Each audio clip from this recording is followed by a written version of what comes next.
Assalamualaikum warahmatullahi wabarakatuh.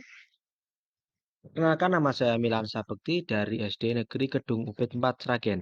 Di sini saya akan menyampaikan koneksi antar materi, kesimpulan dan refleksi modul 1.1 Pemikiran Tokoh Nasional Ki Hajar Dewantara.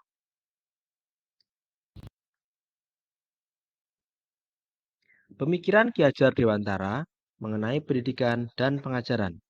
Menurut saya, penerapan pendidikan Ki Hajar Dewantara didasarkan dapat belajar mandiri dan berkolaborasi yang merupakan kunci tercapainya tujuan pembelajaran.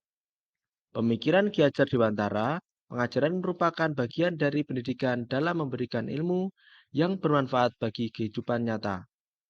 Pendidikan memberi tuntunan terhadap kodrat yang dimiliki anak untuk mencapai tujuan kebahagiaan sebagai masyarakat.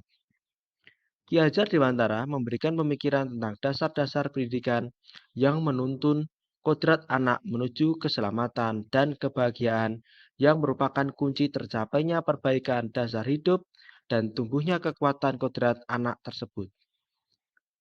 Peran pendidikan menurut Ki Hajar Dewantara memiliki arti bahwa seorang pendidik harus bisa melayani kebutuhan siswa dalam hal mendapatkan ilmu pada pembelajaran. Di Indonesia sendiri, sebenarnya banyak potensi-potensi yang bisa dijadikan sebagai sumber belajar.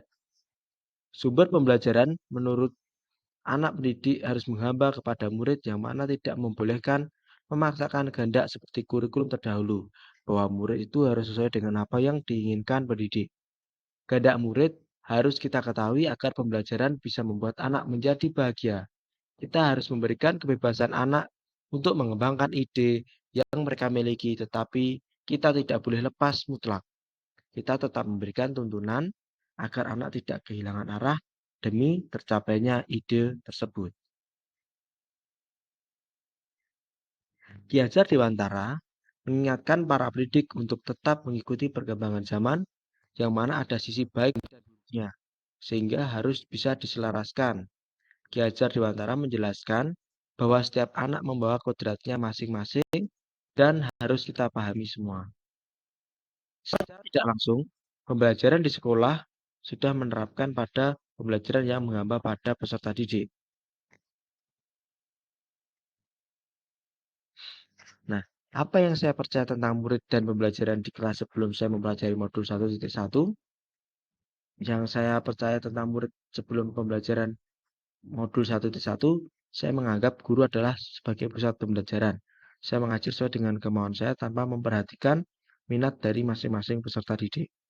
Saya menganggap bahwa semua siswa itu sama tanpa memperhatikan karakteristik peserta didik. Saya masih berpatokan bahwa keberhasilan dalam pembelajaran adalah memperoleh nilai-nilai yang tinggi.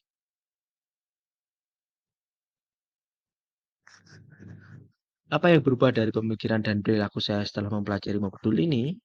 Pembelajaran yang harus berpusat pada siswa. Jadi anak itu bukan tabula rasa. Jadi saya tidak bisa memaksakan minat anak sesuai dengan kemauan saya. Setiap anak mempunyai keistimewaan masing-masing. Keberhasilan proses pembelajaran adalah ketika anak mau belajar sesuai minatnya. Anak mau berubah menjadi lebih baik sehingga merdeka belajar dan profil pelajar Pancasila dapat terwujud. Apa yang bisa segera saya terapkan agar lebih baik di kelas saya mencerminkan pemikiran Ki Hajar Dewantara? Menciptakan suasana kelas yang nyaman dan menyenangkan dengan melibatkan siswa untuk menyelesaikan kelas. Yang kedua, belajar sambil bermain, baik di dalam kelas maupun di luar kelas untuk menghilangkan jenuhan. Berusaha menerapkan 3 semboyan Ki Hajar Dewantara, yaitu ing ngarsa sung turadha, ing madya mangun karsa, tuturi handayani. Refleksi saya adalah sebelum mempelajari pemikiran Ki Hajar Dewantara, menurut saya hukuman dan tindakan keras akan membuat perubahan perilaku terhadap diri anak. Tapi pada kenyataannya, perubahan itu didasari dengan adanya rasa takut yang bersifat sementara.